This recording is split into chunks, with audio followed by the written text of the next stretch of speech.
ఇది ఎవ్వరు ఎవ్వరికి ఇవ్వని వీడుకోలు, ఇవి ఎక్కడా ఎన్నడూ జరగని అంపకాలు.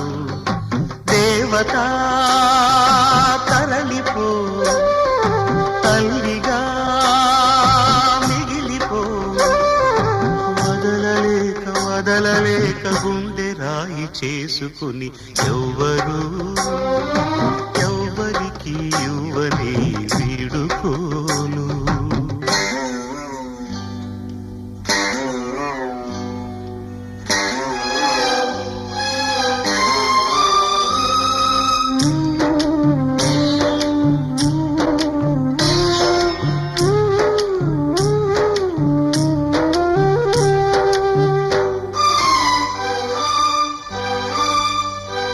పసిబిడ్డగా పుట్టి కూతురై పెరిగి కోడలై భర్తకు భార్యయై